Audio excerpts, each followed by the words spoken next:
Selamat sore Bapak Ibu Saudara yang dikasihi Tuhan, Shalom. Shalom. Dimanapun Anda berada, mari kita bersama-sama menyatukan hati kita. Kita akan masuk dalam hadirat Tuhan. Kita akan beribadah kepada Tuhan dengan penuh dengan ucapan syukur kita kepada Tuhan. Mari kita berdoa bersama-sama, kita satukan dalam doa. Tuhan, kami bersyukur, terima kasih. Tuhan baik dan selamanya Engkau baik Tuhan. Terima kasih Tuhan, terima kasih buat kasih setiamu. Dan layaklah Engkau dipuja-puja oleh seluruh umat-Mu. Layaklah Engkau disembah oleh semua makhluk ciptaan-Mu Tuhan. Terima kasih sebab Engkau besar dan layak disembah. Sebab Engkau tinggi dan layak untuk dipuja-puja. Terima kasih Tuhan, terima kasih. Terima kasih, terima kasih. Hadirlah dan bertahtalah atas pujian umat-Mu. Di dalam nama Tuhan Yesus, setiap kita yang percaya katakan, amin. Haleluya.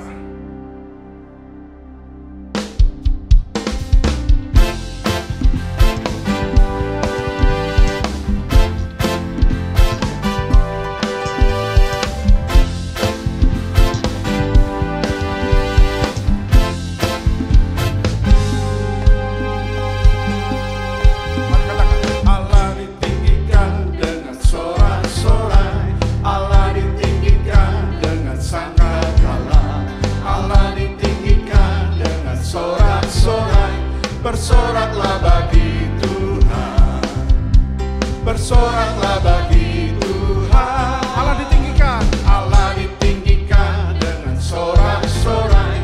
Allah ditinggikan dengan sangkakala. Allah ditinggikan dengan sorak-sorai.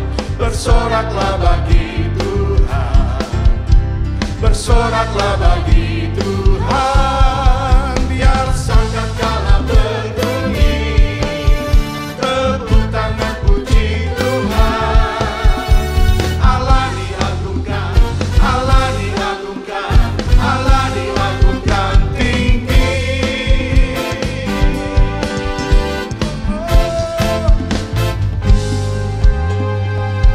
Allah ditinggikan, Allah ditinggikan dengan sorak-sorai. Yes. Allah ditinggikan dengan sangkakala. Allah ditinggikan dengan sorak-sorai. Bersoraklah bagi Tuhan, bersoraklah bagi katakan Tuhan. lagi, Allah ditinggikan, Allah ditinggikan dengan sorak-sorai. Yes. Allah ditinggikan dengan sangkakala. Allah ditinggikan dengan sorak-sorai.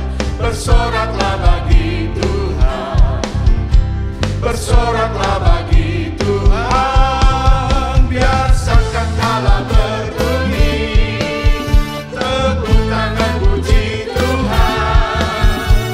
Allah diagungkan,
kita heran dan besar. haleluya. Allah yang heranlah, Allah yang cinta kita semua berkati dengan limpah. Allah yang heranlah. Allah kita heran. Allah kita besar. Katakan lagi, Allah kita Heran dan besar. Allah yang heranlah. Yes. Allah yang cinta kita semua berkati dengan limpah. Allah yang heranlah. Allah kita heran dan besar. Allah yang heranlah. Allah yang cinta kita semua berkati dengan limpah. Allah yang heranlah. Allah kita heran. Allah kita besar. Allah kita heran. Allah kita besar. Mari sekali lagi katakan, Allah kita Heran dan besar. Allah yang heranlah, Allah yang cinta kita semua berkati dengan limpah. Allah yang heranlah. Allah kita Heran dan besar. haleluya. Allah yang heranlah, Allah yang cinta kita semua berkati dengan limpah. Allah yang heranlah. Come on. Allah kita heran. Allah kita besar. Allah kita heran. Allah kita besar. Allah kita heran. Allah kita besar. Allah kita heran. Allah kita besar. Katakan lagi, Allah kita heran. Allah kita besar. Sekali lagi katakan, Allahku heran.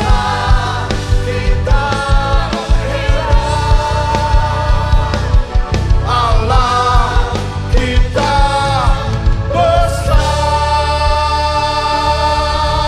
Haleluya.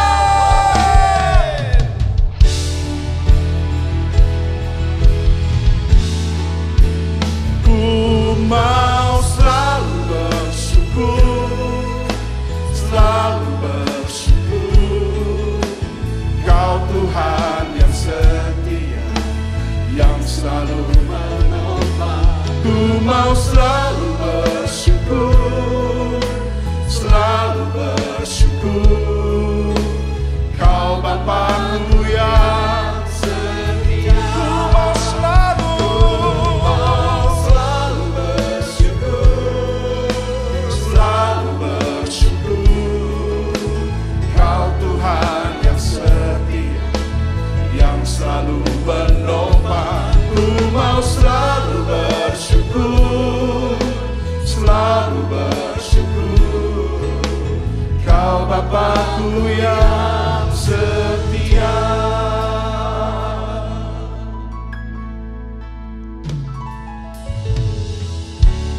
Dengan apa ku membalas kasih yang ku terima darimu? Dengan apa ku membalas cintamu? Oh Yesus, oh Yesusku, ku mau selalu bersyukur, selalu bersyukur. Kau Tuhan yang setia, yang selalu menopang. Ku mau selalu bersyukur, selalu bersyukur. Kau Bapa-Ku yang setia.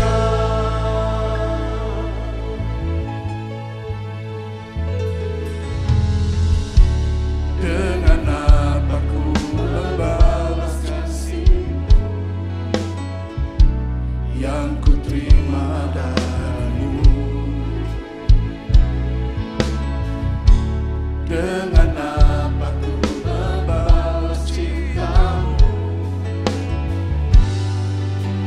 oh Yesusku, ku mau selalu bersyukur, selalu bersyukur. Kau Tuhan yang setia, yang selalu menopang. Ku mau selalu bersyukur, selalu bersyukur. Kau Bapakku yang setia. Ku mau selalu bersyukur, selalu bersyukur. Kau Tuhan yang setia, yang selalu menopang. Ku mau selalu bersyukur, selalu bersyukur. Kau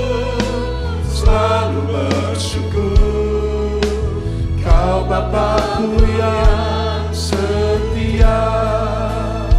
Ku mau selalu bersyukur, selalu bersyukur. Kau Tuhan yang setia, yang selalu menopang. Ku mau selalu bersyukur, selalu bersyukur. Kau Bapakku yang setia. Mari dalam segala keadaanmu katakan, ku mau selalu bersyukur, selalu bersyukur.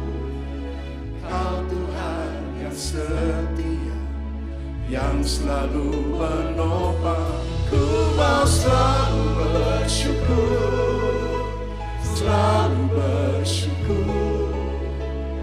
Kau Bapakku yang setia, Kau Bapakku yang setia, Kau Bapakku yang setia.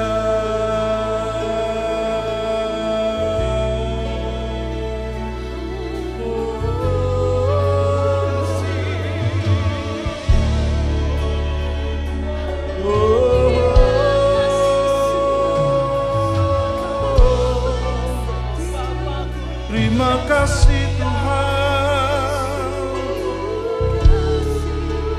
dalam segala keadaan kami mau bersyukur kepadamu.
kasih Tuhan.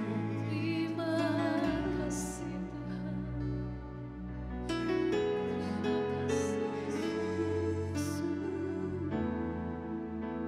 Segala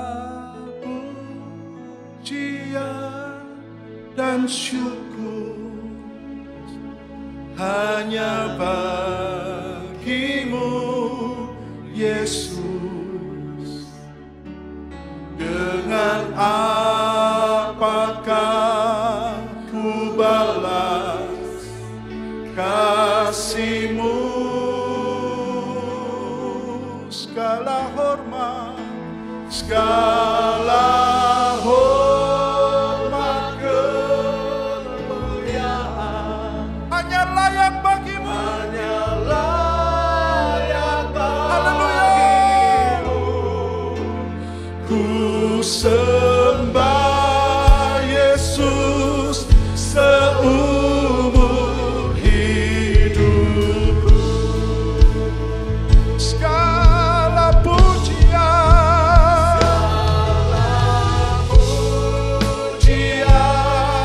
dan syukur hanya bagimu, Yesus. Dengan apakah ku balas kasih-Mu?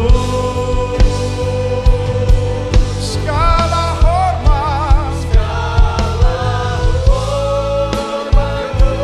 kemuliaan hanya layak bagimu, Tuhan.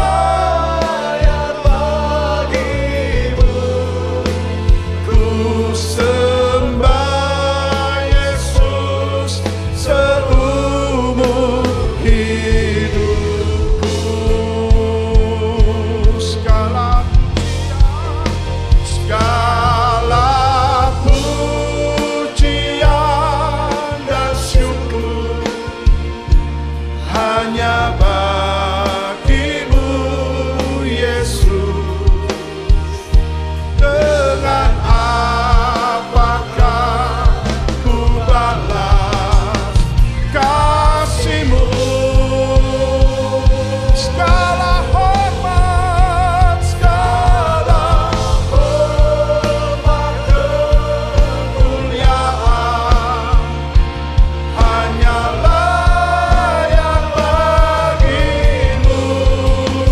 Ku sembah Yesus seumur hidupku. Segala hormat kemuliaan hanya layak bagimu. Ku sembah Yesus seumur hidupku. Ku sembah Yesus, ku sembah Yesus seumur hidupku. Oh, ku sembah Yesus seumur hidupku.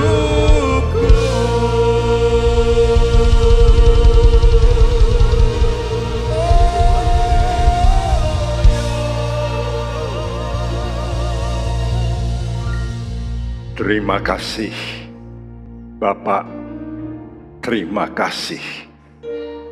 Terima kasih Yesus, karena Engkau menjadi guru kami, pembimbing kami sekian lama. Dan Engkau ingin supaya kami terus menanjak dari kemuliaan kepada kemuliaan. Kami bersyukur mempunyai Tuhan seperti Engkau ya Yesus. Marilah Tuhan, Engkau terus bicara supaya kami tahu hidup kami akan berakhir dengan sesuatu yang sangat indah. Terima kasih. Semua doa kami peralaskan dalam satu nama Tuhan Yesus Kristus. Semua kita yang percaya berkata bersama, amin. Shalom teman-teman sekalian. Puji nama Tuhan, ini bagian terakhir dari seri PA, pendalaman Alkitab tentang awas rasa tidak puas. Saudara melihat gambar ini, saudara tafsirkan sebagai apa? Ya, ada tangan yang sehat sebelah kiri, ada tangan yang sudah banyak kerut-kerutnya. Itulah saat di mana seorang anak mau berpisah dengan orang tuanya yang sedang terbaring. Ya, saya beberapa kali memegang tangan dari jemaat, walaupun masih muda. Tapi saya pegang dan dia pegang erat-erat, sepertinya mau berpisah. Ya. Nah, waktu orang tua kita sendiri memegang seperti ini, dia tahu sebentar akan pergi. Ya. Ada satu perasaan yang bergejolak tentunya dalam hati. Saudaraku, kita tahu bahwa semua kita akan berada pada titik akhir ini, kematian. Ya, yang menjadi pertanyaan, apakah waktu kita menghadapi titik terakhir itu ada satu perasaan bahagia, atau sebaliknya? Ya, di beberapa pengalaman, orang yang tidak benar itu waktu menghadapi kematian dia gelisah bukan main. Ya, takut, ada perasaan takut mencengkam dirinya. Nah, yang menjadi pertanyaan kita, bagaimana kita mengakhiri? Bagaimana perasaan kita waktu akhir hidup kita itu? Apakah kita merasa senang?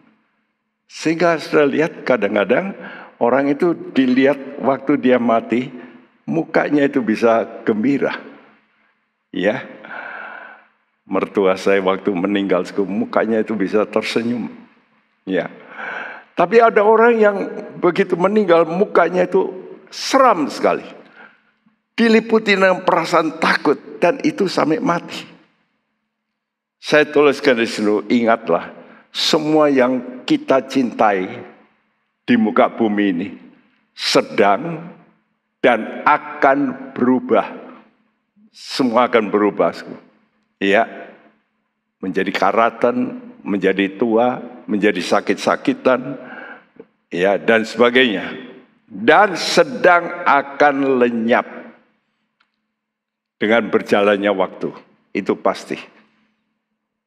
Nah, akhirnya, saudaraku, kita mesti tinggalkan semuanya.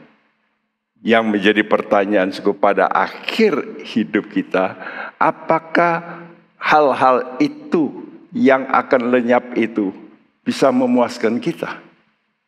Kita akan merasa, tidak ada gunanya. Memang. Tapi ada sesuatu yang bisa memuaskan kita. Apa itu? Janji Tuhan yang pasti akan terjadi. Dan itu membuat kita rasa bangga, gembira. Karena akan menyambut sesuatu yang sangat luar biasa. Ya, ada sebuah ayat yang disampaikan oleh Salomo dalam Pengkhotbah 7 ayat 8 yang berbunyi, akhir suatu hal lebih baik daripada awalnya. Panjang sabar lebih baik daripada tinggi hati. Akhir suatu hal itu lebih baik dari awalnya. Ini bukan berarti bahwa awal tidak perlu baik. Tidak, ya. Awal baik itu bagus. Tapi yang lebih penting, akhirnya apakah lebih baik dari awalnya? Nah, ini harus menjadi ketetapan kita. Jadi ayat ini berkata, akhir suatu hal lebih baik dari awalnya. Jadi kalau saudara bisa mengakhiri lebih baik dari yang awal, wah itu bagus. Ini dialami oleh seorang penjahat yang begitu jahat. Penjahat yang persis disalibkan di sebelah Tuhan Yesus. Untung dia berada persis di sebelah Tuhan Yesus. Ya, dan dia melihat Yesus yang dengan tenang, rasa ada satu penyerahan penuh. Dia kagum dan dia berkata ucapan terakhir, berkata, ingatlah Yesus. Ya, ingatlah kepadaku. Ya, jangan kau lupa, ingat. Dan Tuhan berkata, pada hari ini engkau akan bersama dengan aku di Firdaus. Nah, waktu saya berdiskusi dengan kelompok, ya, ada kelompok hamba-hamba Tuhan. Ada seorang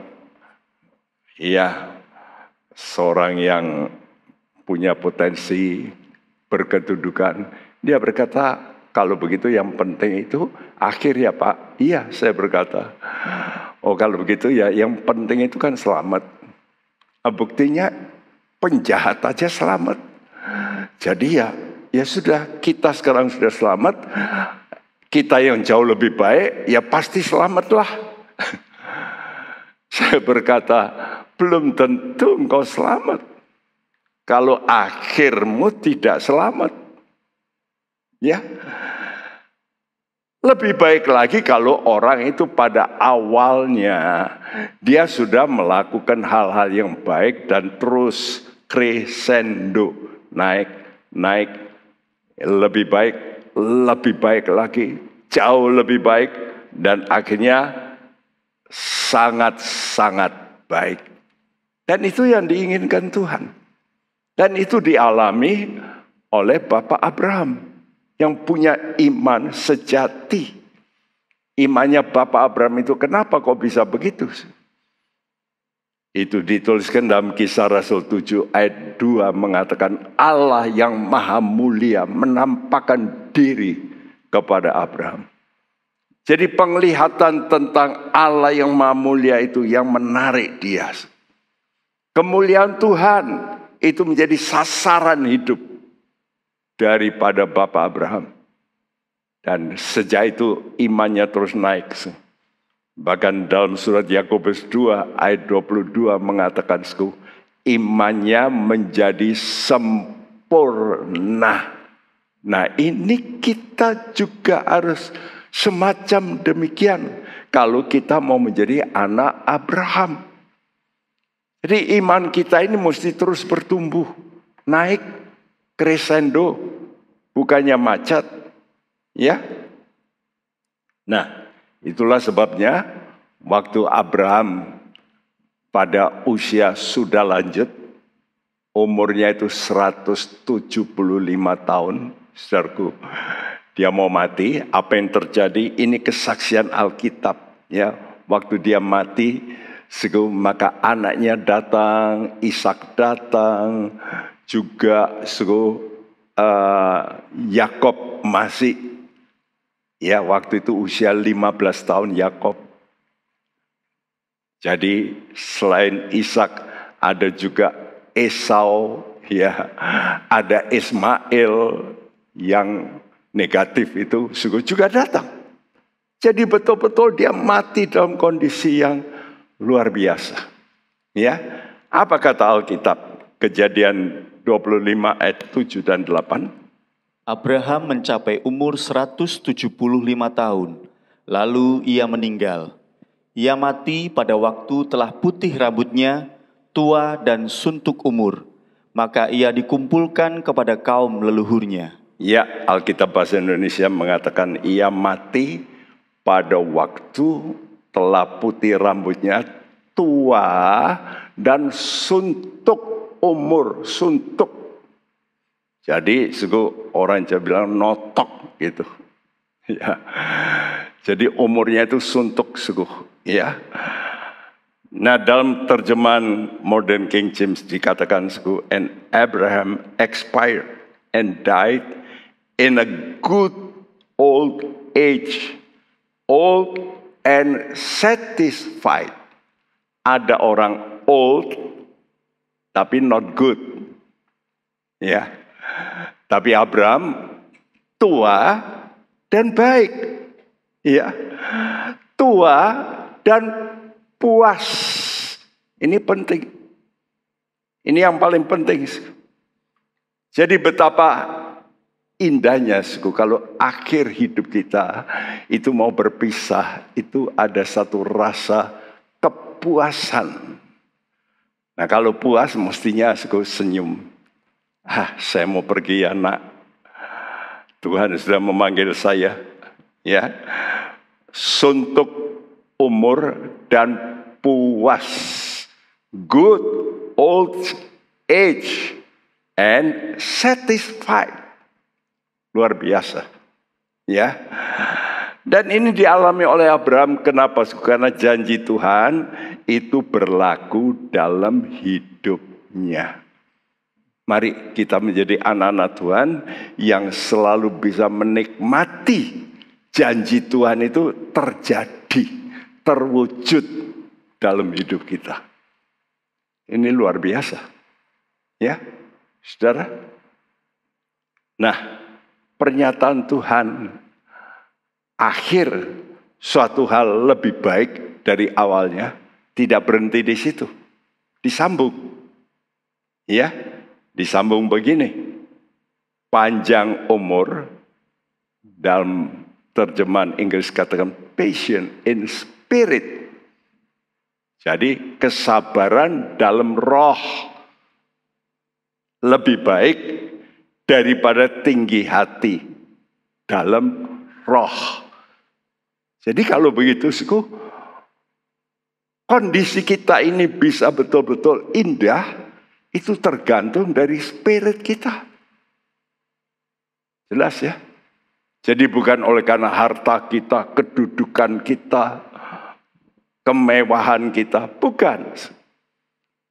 Kita bisa mengalami satu hidup yang bahagia. Itu amat tergantung dalam spirit kita. Dikatakan spirit kita ini mesti sabar, ya, dan tidak tinggi hati, artinya spirit yang rendah hati. Karena itu saya tuliskan dalam proses iman, karena ini kadang-kadang bisa panjang. Penjahat yang disalib itu prosesnya sebentar, cuma beberapa jam di situ waktu dia digantung di atas kayu salib. Tapi apakah itu nanti dia masuk surga itu hebat? Tentu tidak. Dia kan memang masuk surga, Firdaus. Tapi tidak di ruangan mahsuci, pasti tidak. Saudaraku, karena itu kita ini panjang umur itu penting. Karena itu kesempatan untuk kita menambah iman kita, terus menambah sampai sempurna, ya.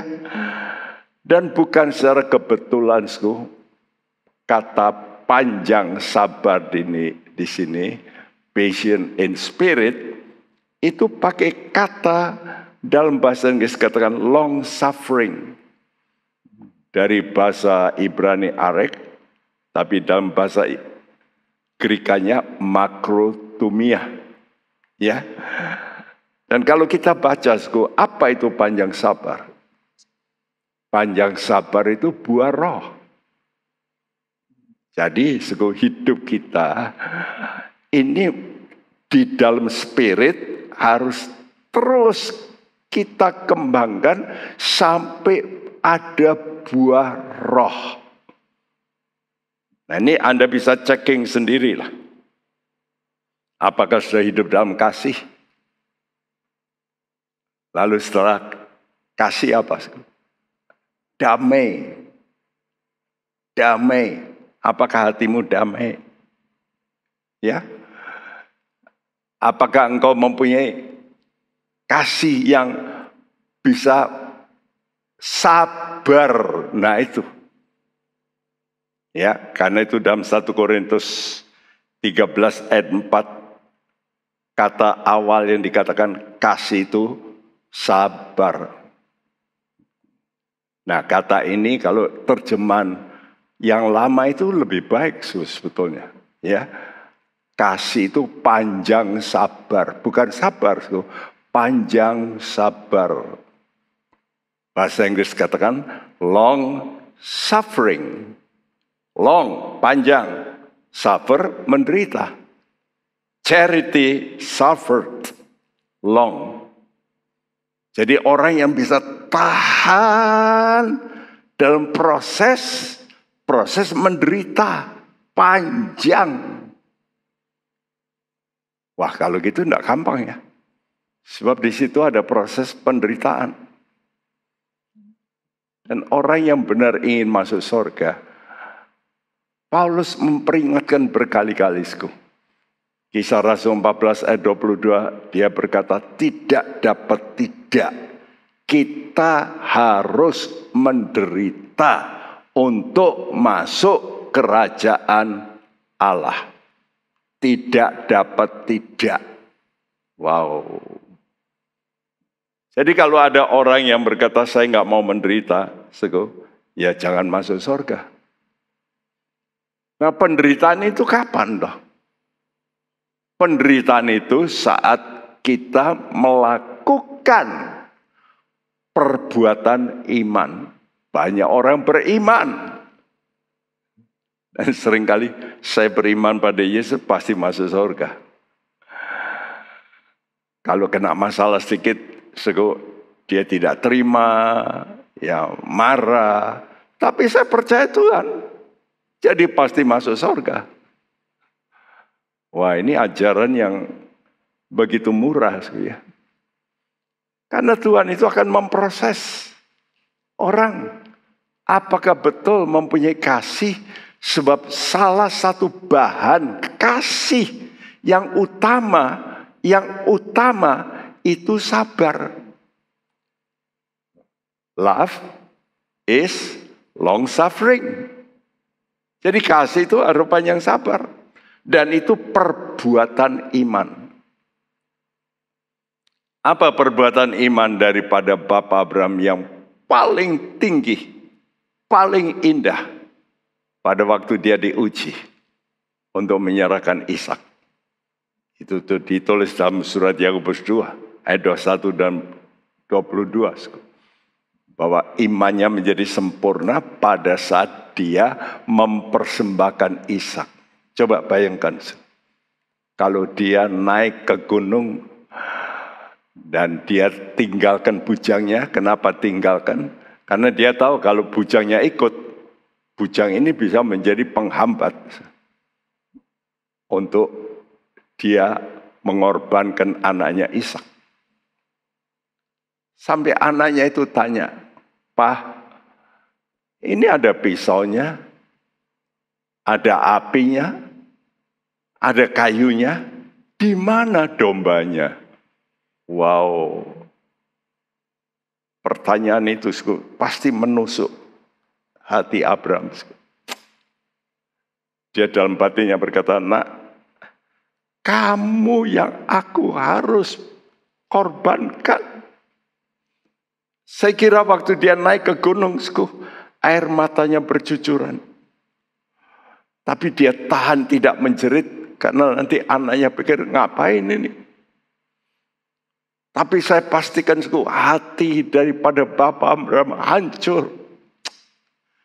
Dia merasa diremas oleh Tuhan, dibentuk oleh Tuhan.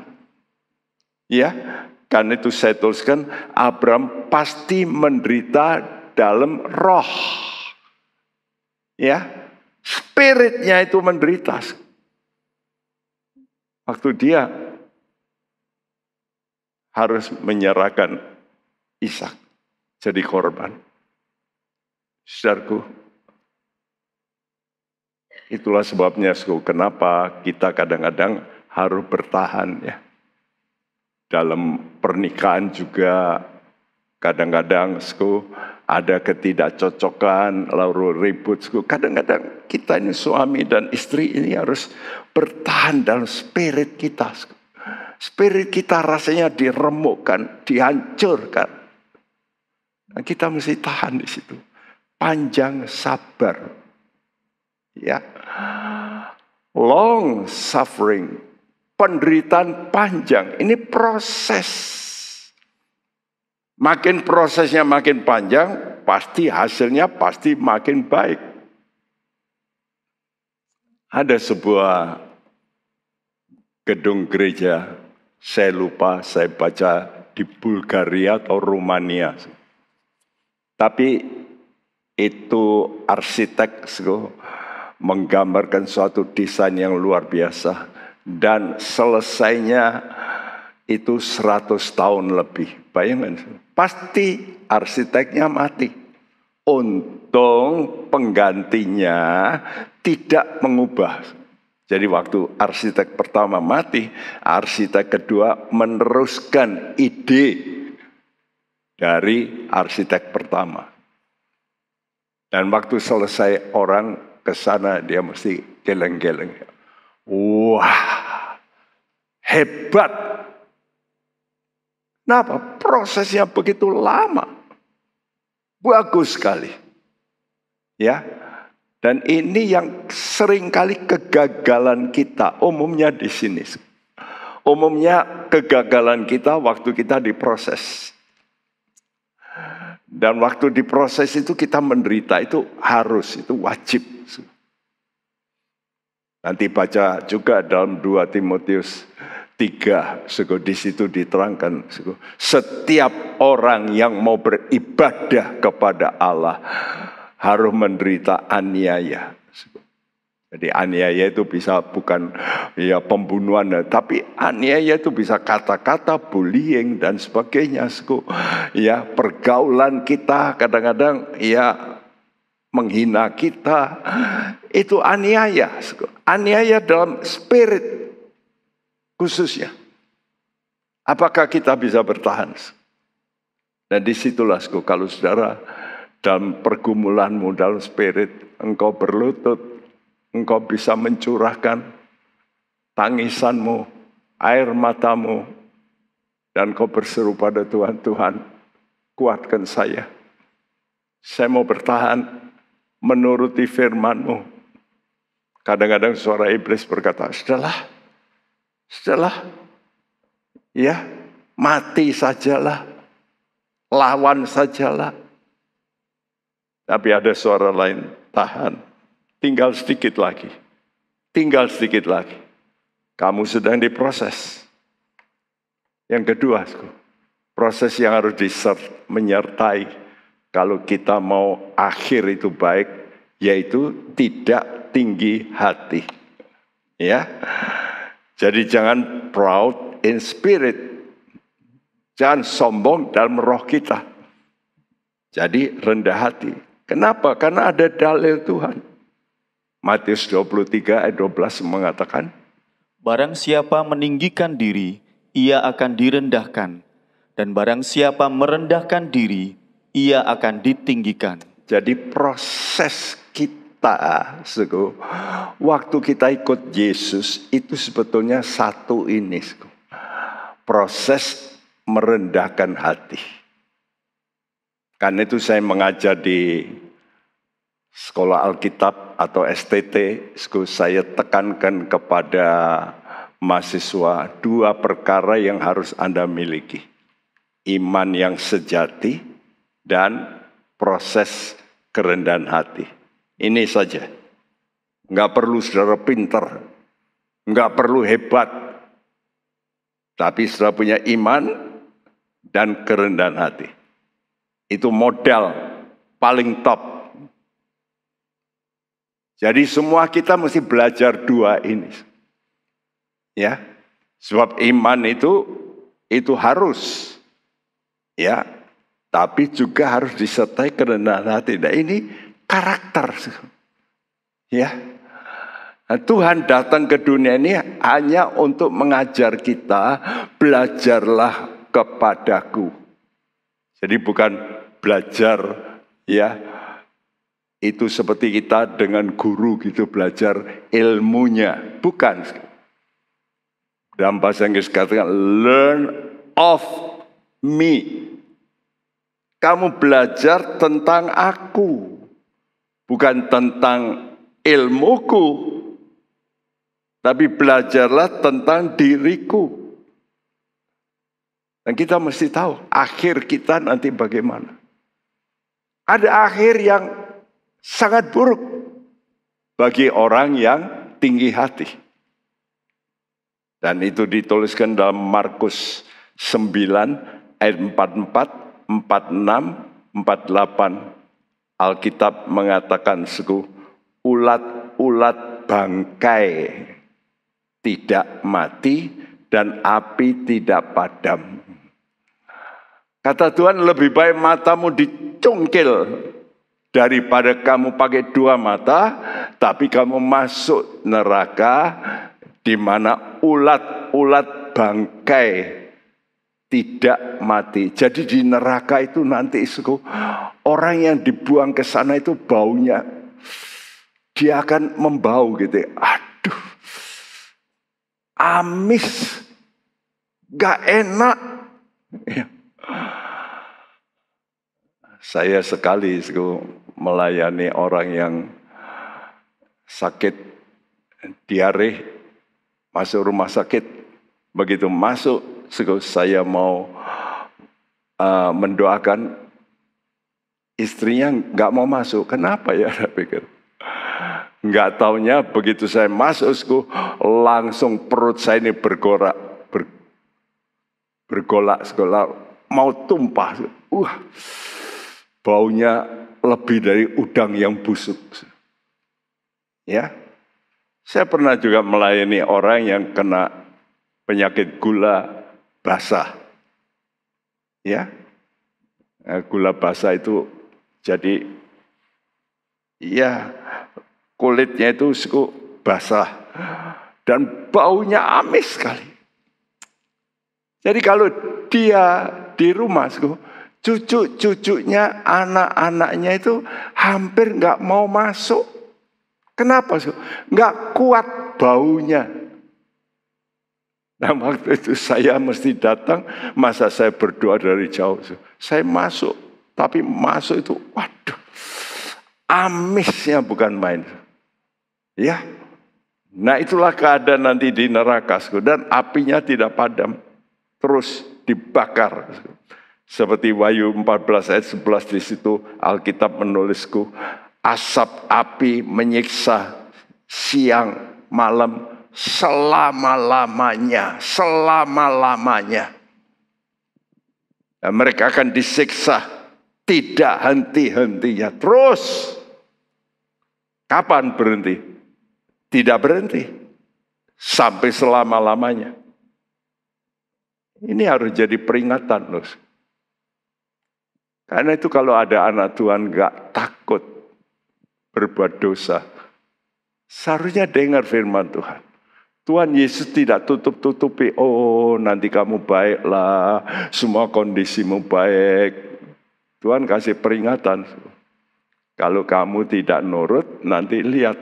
Ini Tuhan Yesus yang ngomong ini. Dalam Injil Markus ini. Ya. Akan disiksa dengan ulat-ulat. Bayangin kalau ada ulat di tubuhmu. Ini pakai tubuh loh. Jadi orang mati nanti akan dibangkitkan dengan tubuh. Tubuh yang dapat merasakan. Tubuh ini kan ada syaraf-syaraf. Kalau sudah sakit gigi, satu gigi saja rasanya, waduh, celeng, aduh. Nah, bayangkan kalau 32 gigi. Bayangkan kalau punggung, kepala, syaraf-syarafmu tersentuh oleh ulat. Rasanya bagaimana? Mari kita kalau dengar firman Tuhan itu mesti timbul rasa respect sama Tuhan, takut. Ya, Banyak orang berkata, kita nggak perlu takut. Rasa takut itu hilanglah. Jangan takut dihukum, masa Tuhan akan menghukum. Loh, salah satu yang membuat kita sangat takut, ya takut dihukum dong. Karena hukumannya kekal. Karena itu hamba-hamba Tuhan jarang kadang-kadang bercerita tentang neraka. Tuhan Yesus tidak. Yohanes Pembaptis tidak. Dia berkata jelas gamblang. Ya. Ada pendeta yang terkenal di Amerika yang penuh kebaktiannya. Tapi tidak pernah sekalipun bicara tentang neraka. Tidak pernah berkata kamu bertobat. Nggak pernah. Saudara, kita harus takut sama Tuhan. Nah, bagaimana dengan kehidupan kita? Mari kita melihat kehidupan dari Raja Salomo. Tadi Bapak Abraham, dia mati suntuk umur, ya, puas. Tapi bagaimana dengan raja yang terkenal ini? Luar biasa. Nah, pengalaman hidup yang dialami oleh Raja Salomo harus menjadi pelajaran yang berharga bagi kita. Waktu dia muda, dia nuliskan dalam kitab Amsal Soleman. Jadi kitab Amsal itu 31 pasal. Baik untuk Anda baca 1 bulan selesai 1 pasal. Ya, tiap hari, maka 1 bulan persis habis. Kalau Amsal itu 1 hari 1. Kitab Mazmur 1 hari 5. Maka bersama-sama akan habis dalam 1 bulan. Ya. Jadi waktu dia muda, dia nulis dalam Amsal. Aku dididik ayahku, hai anakku. Nah. Jadi waktu itu pasti Daud kasih tahu, nak, kamu mesti dengar firman Tuhan. Ya. Dan itulah sebabnya maka Salomo ini menjadi orang yang sangat berhikmat. Karena dididik oleh ayahnya Daud. Ya. Dan waktu dia hidup benar oleh inspirasi Roh Kudus, dia menuliskan kitab Amsal Salomo. Ini penting ya untuk Anda baca, untuk bisnis, untuk rumah tangga, untuk pergaulan, untuk segala macam. Maka saudara ketemukan dalam Amsal. Namun sayang, itu waktu mudanya, baik. Tapi waktu dia sudah naik jadi raja, makin tenar, dia lalu lupa memperhatikan hukum tentang raja. Jadi Tuhan itu sudah memberitahu dalam kitab Ulangan. Musa menuliskan kalau nanti ada raja yang memerintah, maka inilah hukumnya. Salah satu hukumnya, raja ini mesti membuat kopi salinan dari kitab Taurat yang dipegang oleh para imam. Ya, dia mesti mengkopi. Dan kalau kita baca mestinya mengkopi sendiri. Itu beda dari mengkopi orang lain lalu baca. Makanya penting sekali kalau saudara itu mendengar khotbah, saudara catat sendiri itu pikiranmu ikut. Ya, lain daripada orang yang cuma dengar.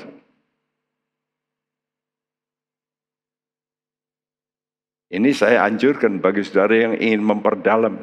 Saudara mesti siap pensil, mesti siap catat, bahkan catat di Alkitabmu. Kalau perlu kadang-kadang ditulis tanggal sekian, aku dapatkan rema ini. Ya. Apa yang dikatakan oleh Tuhan dalam pesannya, Ulangan 17, ayat 16-18. Hanya janganlah ia memelihara banyak kuda, dan janganlah ia mengembalikan bangsa ini ke Mesir untuk mendapat banyak kuda.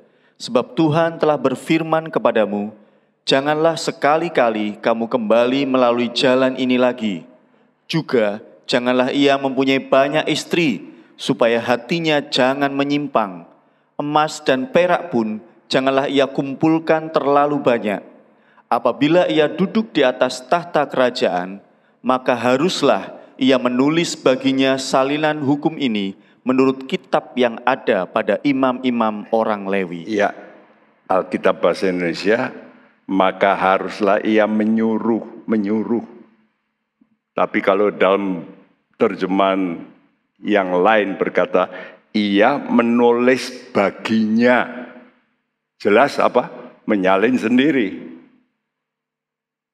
Ya. Nah, karena itu saudara, jangan malas mencatat. Saya melihat sekarang ini banyak orang modern nggak suka mencatat. Karena apa? Karena punya big data. Ada data yang besar. Di mana? Google.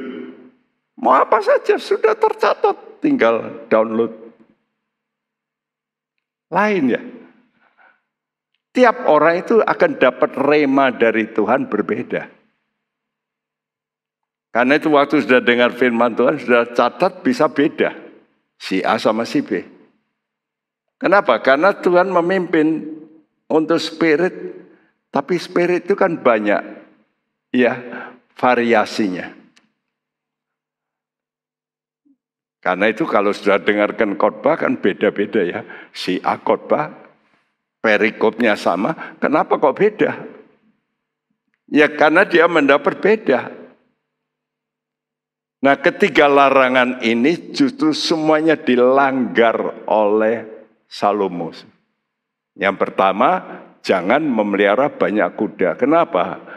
Karena itu membuat kamu nanti bisa berpikiran ke Mesir. Kenapa sih? Karena mengimpor kuda waktu saat itu, zaman itu, terbaik itu dari Mesir. Jadi kamu jangan pelihara banyak kuda, karena kamu kalau pelihara kuda, kamu mesti ada hubungan dengan Mesir. Nah, kalau sudah banyak kuda, lalu banyak istri. Itu urutannya. Lalu sudah kalau banyak istri-istri minta emas dan perak. Betul enggak? Lalu ya carilah emas dan perak. Nah itu semua dituliskan. Ya dalam 1 Raja-Raja 10 dan 11. 3 peringatan ini sebetulnya untuk kita juga loh, hukum raja. Itu kan untuk raja. Loh, kita ini, semua kita anak Tuhan, sebetulnya diberi hak untuk menjadi kandidat raja. Sebab kita akan memerintah bersama Tuhan sebagai raja. Ya sudah berkata, tidak usahlah, saya sebagai aja lah, pokoknya masuk surga. Seperti apa? Ya seperti penjahat itu. Nanti waktu mati saya bertobat, nah masuk surga. Memang betul. Kalau bertobat, masuk. Ya. Saudaraku, orang bunuh diri pun waktu persis mau bunuh diri, persis mau mati dia berkata, Tuhan ampuni saya salah. Oh, Tuhan tolong ini saya dosa. Ampuni Tuhan. Bisa masuk. Mungkin saya berkata. Tapi mungkinkah itu? Saya nggak tahu. Ada 3 peringatan penting bagi kita ya. Karena kita semua ini juga kandidat raja. Ingat-ingat. Karena itu saudara juga harus pakai hukum kerajaan ini. Yang pertama, jangan ada banyak kuda. Dalam kitab Yesaya 30 nanti sudah tahu, kuda itu mensimbolkan kekuatan daging. Artinya, jangan kita ini bersandar pada kekuatan daging. Baik kekuatan daging pribadi, saya pintar, saya kaya, saya pengalaman, lalu saya banyak teman. Biasanya selain kekuatan diri, kita punya teman, ya, yang duniawi. Dan ini juga membuat kita rasa kuat. Makanya dalam semua pemerintahan itu cari namanya kawan.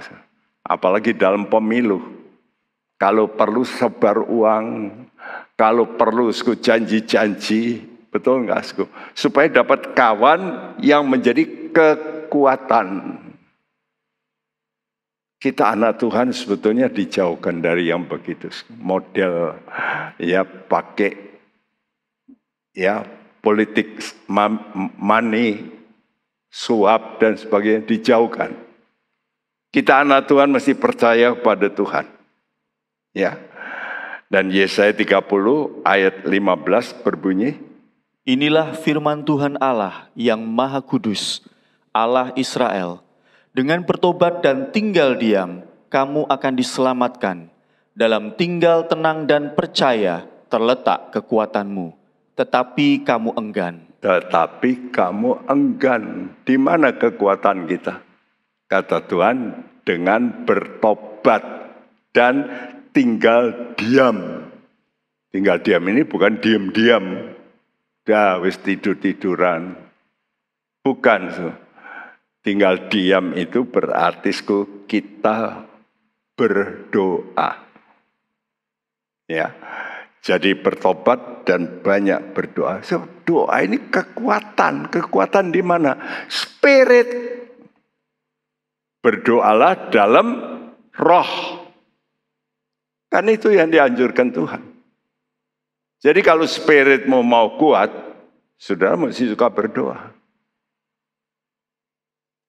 Banyak kali hamba Tuhan mungkin sibuk siapkan khotbah, tapi kurang berdoa.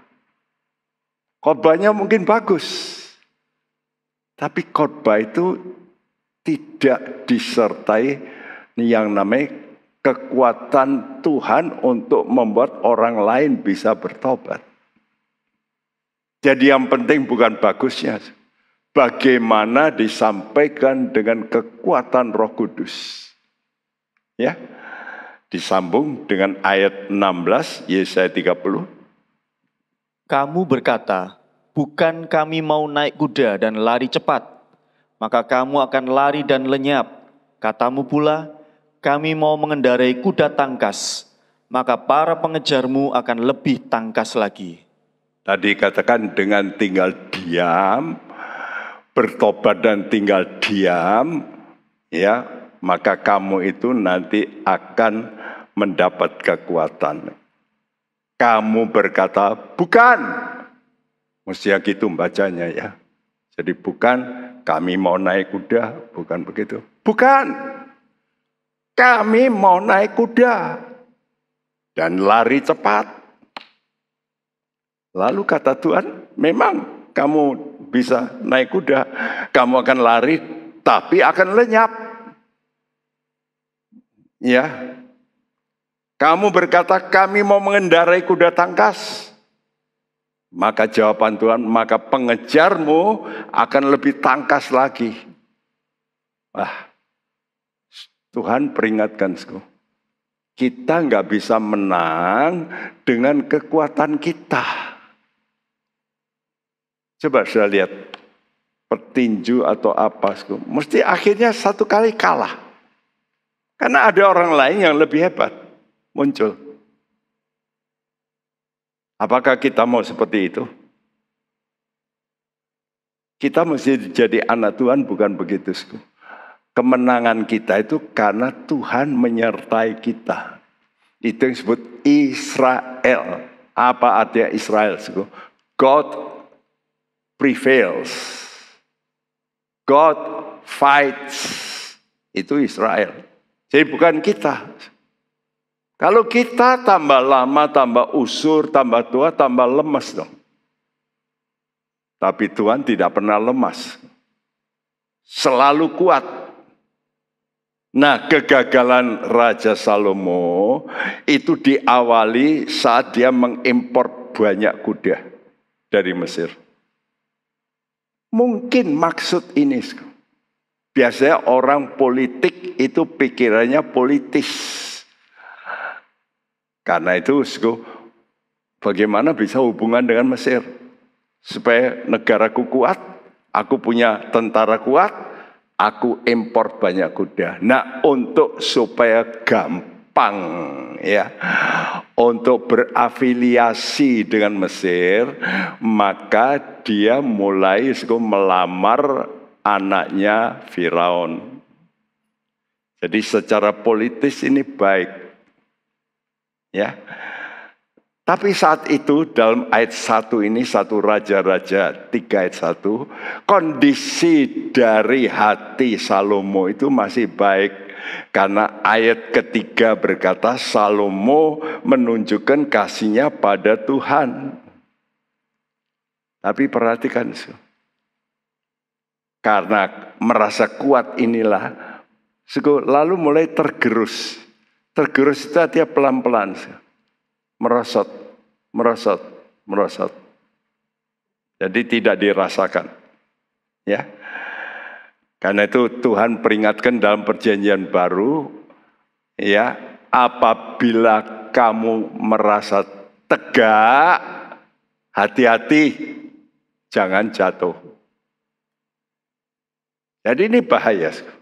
Kalau orang sudah merasa, aku sekarang sudahlah mapan, zona nyaman, wah dangerous. Karena dia sudah sampai puncak, ya tidak mau naik lagi, ya. Karena itu setelah banyak kuda, lalu banyak istri, ya. Dan waktu saya baca, Tuhan memang tidak komplain waktu Salomo menikahi anak Firaun. Tidak ada ayat berkata Tuhan tidak senang. Tidak. Loh, kenapa begitu? Karena mungkin, ya, ini tafsiran saya, Tuhan memang menunjukkan itu suatu contoh bagi nanti gereja Tuhan. Seperti Rahab, seperti saudaraku juga kita baca Alkitab seperti Rut. Ini kan semua orang asing. Ya. Jadi Tuhan tidak menyatakan ketidaksenangannya saat Salomo menikahi anak Firaun. Ya mungkin waktu itu anak Firaun ini menjadi proselit. Proselit itu artinya diyahudikan. Ya. Ada toh, kalau kita baca Alkitab, suku Gibeon misalnya, menjadi orang Israel. Itu namanya proselit. Jadi, masuk menjadi orang Israel. Tetapi saat dia mengambil perempuan-perempuan Moab, lalu Amon, Edom, Sidon, Het, maka hati Tuhan tidak berkenan. Kenapa? Karena mereka mencondongkan hati Salomo kepada berhala-berhala. Ya. Nah, karena banyak istri, banyak kepentingan. Istrinya, Mas, tolong Thomas belikan emas toh. Kamu kan kaya. Maka dia kumpulkan emas, perak. Kekayaan memang berguna. Berguna, sangat. Tapi kalau itu menjadi menjadi berhala, keinginan mencintai kekayaan, itu bahaya. Itu membuat hati daripada Salomo mulai meninggi. Nah, kalau sudah meninggi, itu menjauh dari Tuhan. Karena Tuhan itu akan hadir dalam hati yang rendah. Ya, sayang. Tapi beruntung. Beruntungnya apa? Karena firman yang ditanamkan Daud waktu masih muda, itu akan bicara. Karena itu saya anjurkan jemaat Tuhan, kalau punya anak masih kecil, bawalah ke gereja untuk dididik firman Tuhan.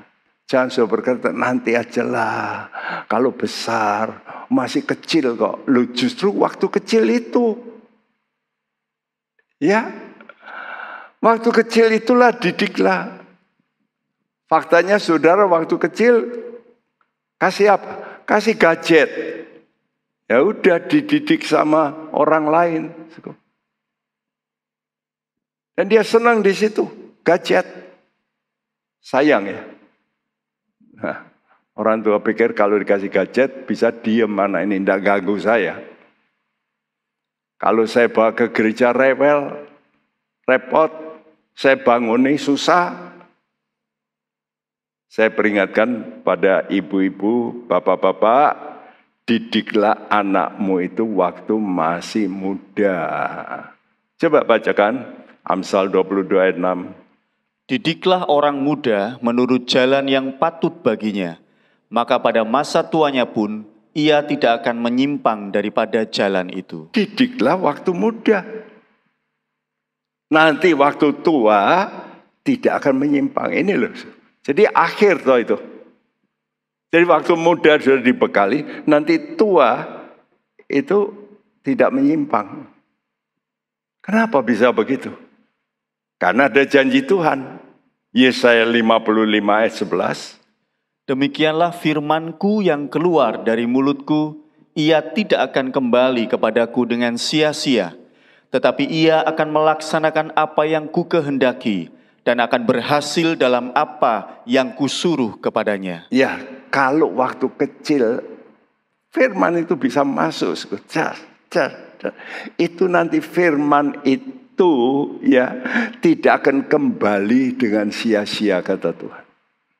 Nanti akan membuat berhasil. Dan puji Tuhan. Betul. Apa itu firman? Firman itu kata Tuhan, Yesus. Dalam Yohanes 1 ayat 1, pada mulanya adalah firman. Firman itu bersama dengan Allah. Dan firman itu Allah. Dan siapa itu firman? Yesus. Ya. Jadi Yesus dimasukkan dalam hati Salomo. Memang dia lalu jatuh dalam dosa. Tapi setelah dia berdosa, dia akan mengalami penderitaan. Dan di situ Allah pribadi, bukan Daud sekarang. Allah, firman, bicara. Dan oleh karena itu, dia waktu tuanya, setelah dia mengalami keruntuhan, lalu dia disadarkan oleh firman. Ya, Salomo sudah mencoba bermacam-macam hal yang membuat supaya dia puas. Apa saja? Mengambil 700 istri, 300 gundik. Saya kira ini rekor. Kalau ada buku rekor, inilah rekor. 1000. Kalau 1000, anaknya juga, wah berapa ribu tuh. Nah itu akan menjadi masalah, betul nggak? Ya. Lalu dia coba berbagai kesukaan duniawi. Dia sudah coba. Dia coba melakukan proyek-proyek yang besar-besar. Bangunan-bangunan besar. Wah semua besar. Mega gitu ya. Wah hebat. Orang memuji, dahsyat. Ya. Dia mengumpulkan kekayaan yang sangat besar. Dia menghimpunkan juga penyanyi-penyanyi untuk membuat hatinya senang. Dan tidak lupa, dia suka nulis. Dia membuat banyak buku. Alkitab menulis. Tapi apa hasilnya? Setelah dia lakukan semuanya, dia berkata, semua jerih lelah yang akan lakukan untuk kepuasanku, ternyata semuanya sia-sia. Bahkan mestinya sia-sia di atas segala kesia-siaan. Ya.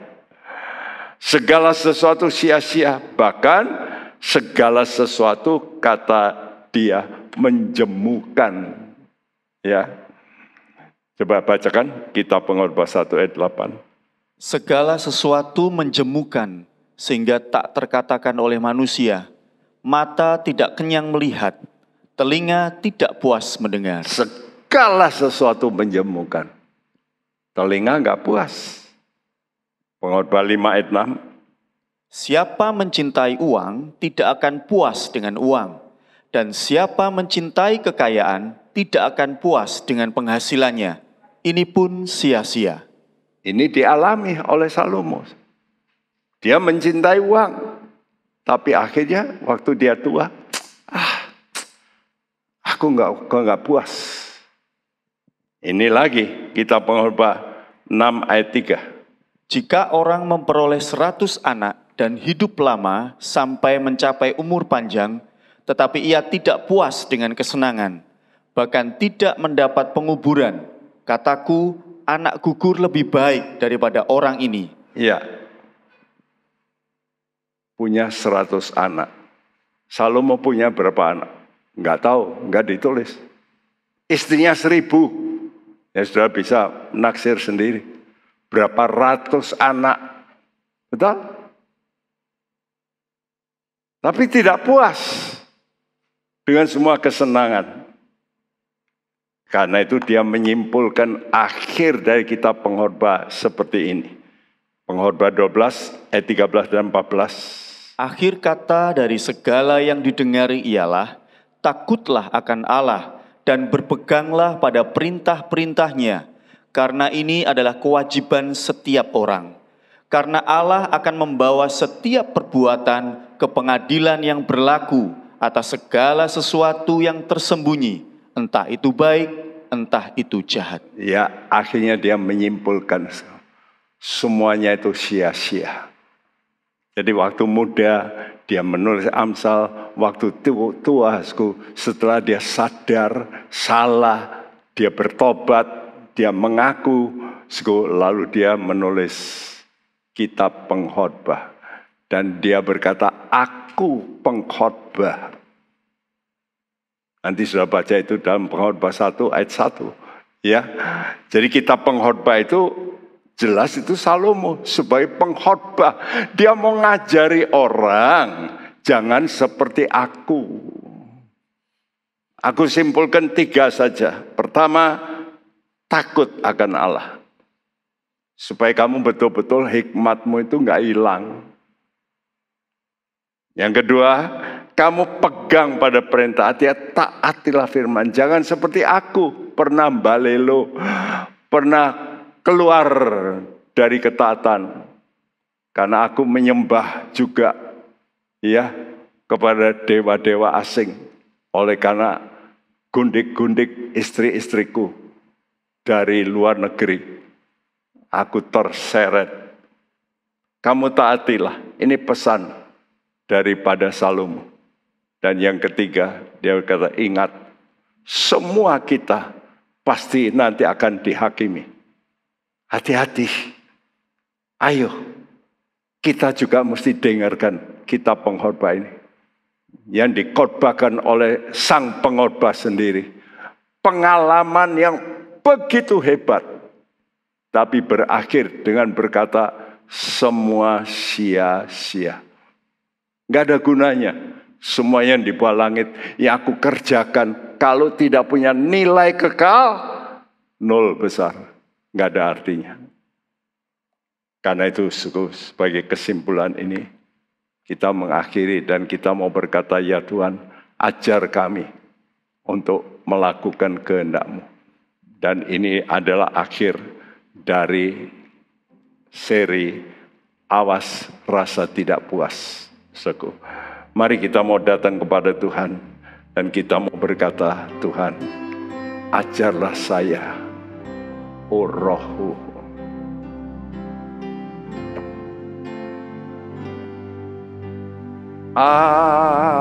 Ajarlah saya, oh Roh-Mu,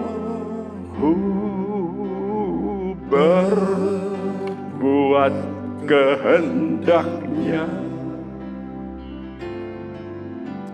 dan menurut perintah-Nya. Oh, tolonglah padaku. Oh,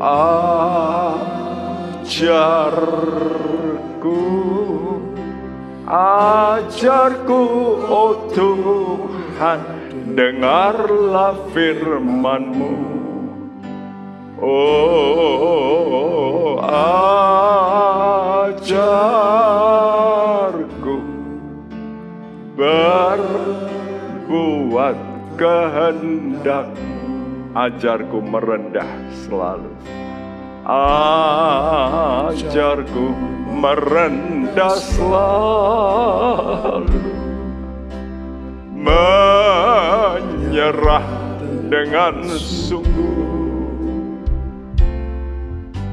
tak berharap dunia selalu, menurut kehendak-Mu, oh ajarku. Oh,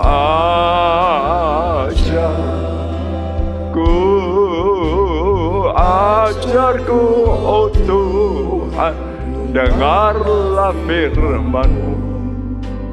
Oh, ajar, berbuat kehendak, ajarku percaya sepenuh. Ajarku percaya sepenuh. Waktu ribut menderu,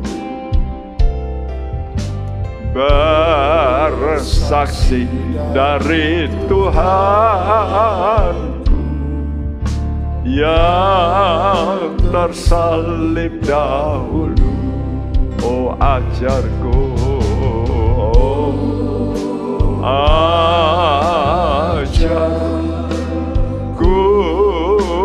ajarku, oh Tuhan, dengarlah firman-Mu. Oh, ajarku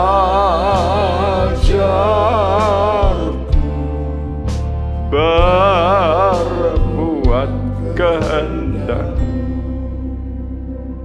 Nyanyian ini saya sangat sukai waktu saya masih muda. Saya sering menyanyikan sendiri. Dan saya berkata, Tuhan ajarlah saya supaya bisa menurut kehendak-Mu, supaya suka mendengar firman-Mu dan berbuat menurut kehendak-Mu. Apa yang Tuhan kehendaki? Supaya saudara bisa rendah hati. Coba terus tekan perasaan yang ingin meninggi, kesombongan kita. Justru waktu berhasil. Banyak orang susah dekat dengan Tuhan. Tapi waktu dia diberkati, dia menjauh. Seperti yang dialami oleh Salomo. Ya, saudaraku, dia pasti mendengar cerita Daud, penderitaan. Tapi dia penuh dengan berkat, lupa. Mari kita berdoa, menyanyi dengan sungguh Tuhan. Mari kita berdiri dan kita berkata, Tuhan, ajarku merendah, ajarku merendah.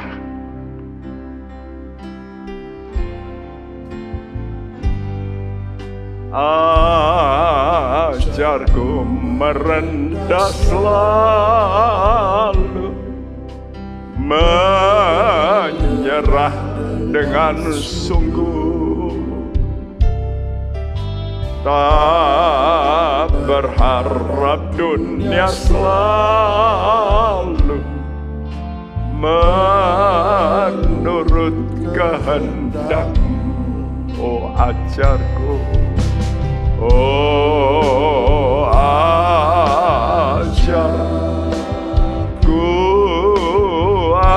ajarku, oh Tuhan, dengarlah firman-Mu. Oh ajarku berbuat kehendak, ajarku merendah selalu. Ajarku merendah selalu, menyerah dengan sungguh, tak berharap dunia selalu menurut kehendak. Oh ajarku,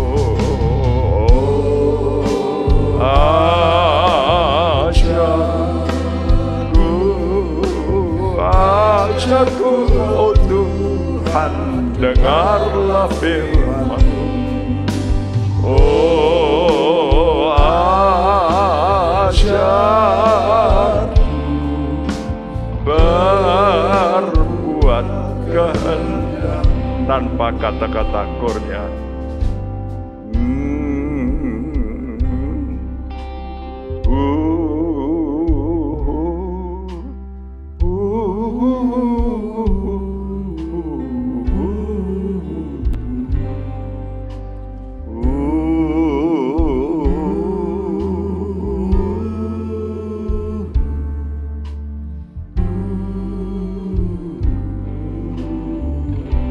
Sekali lagi kurnya saja. Berseru sama Tuhan, menjerit pada Tuhan. Ajar kami, didik kami Tuhan.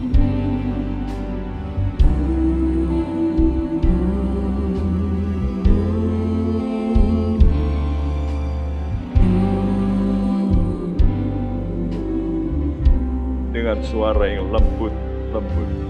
Oh,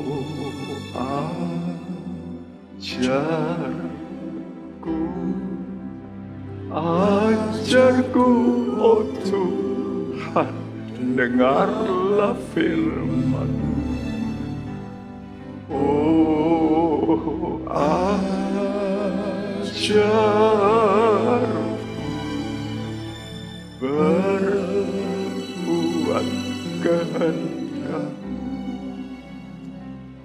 Haleluya. Berkata-kata pada Tuhan, berseru pada Tuhan. Sebagai seorang murid, sebagai seorang anak, Terima kasih Tuhan. Haleluya.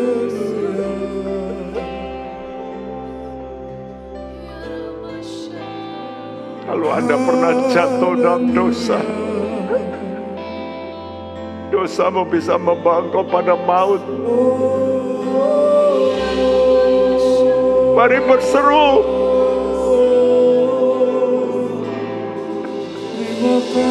Berseru sebagai seorang bayi, anak, menjerit.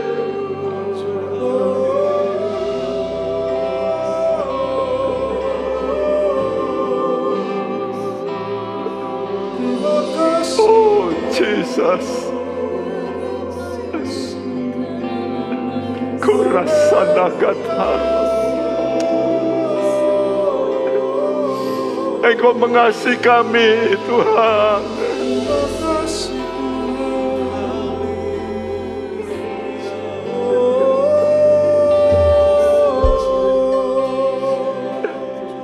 Firman-Mu tidak akan jatuh ke tanah. Bekerjalah Tuhan.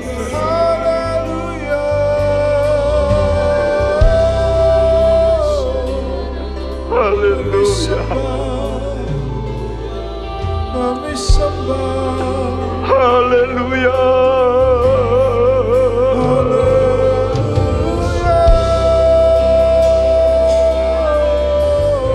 Insafkan kami. Terima kasih Tuhan. Haleluya. Jesus.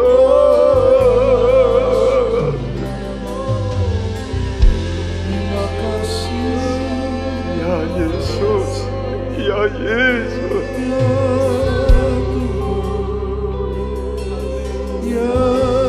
Terima kasih Tuhan. Terima kasih.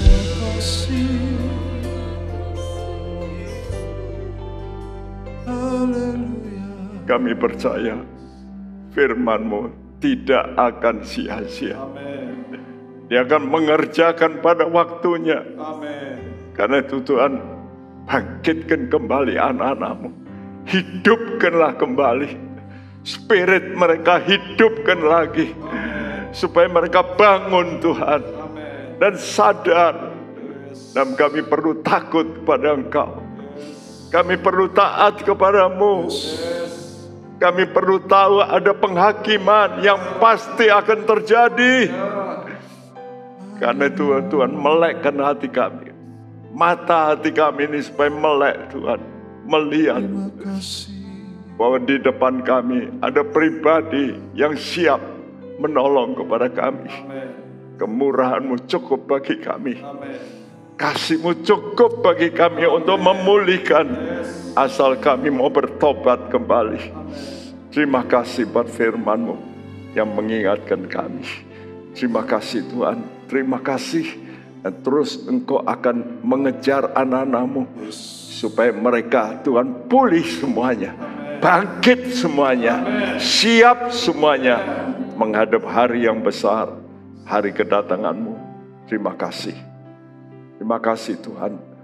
Dan sebelum kami berpisah, kami tadakan tangan kami. Saudaraku, terimalah berkat, anugerah sejahtera, rahmat daripada Allah Bapa kita, dari Tuhan kita Yesus Kristus, dan persekutuan Roh Kudus. Tuhan memberkati engkau, melindungi engkau, menyinari kode wajahnya, dan memberi engkau kasih karunia, menghadapkan wajahnya padamu, dan memberikan engkau damai sejahtera. Mulai hari ini sampai Maranatha Dia datang kembali. Dan setiap kita yang percaya berkata bersama, amin. Tuhan memberkati. Amin. Isilah hidup kita dengan menyenangkan hati Tuhan. Sungguh anugerah Tuhan kalau kita masih boleh hidup. Menjadi bijaksana adalah awal dari takut akan Tuhan. Gunakan waktu. Mari kita takut akan Tuhan. Bergabunglah dengan Pendeta Timotius Subekti dalam program Suara Alfa Omega. Hanya di Live Channel. Penyaluran kolekte maupun persembahan lainnya dapat dilakukan melalui transfer ke nomor rekening gereja dengan nomor 009 707 2071 atas nama Megawati dan Lee Irwande atau dengan scan QR Code berikut ini. Bagi jemaat Tuhan yang rindu mendapatkan informasi seputar kegiatan gereja, renungan harian, dan lain-lain melalui WhatsApp gereja, Anda dapat mendaftar dengan cara ketik BC spasi on dan mengirimkan ke WA gereja dengan nomor 0815 7802 2000.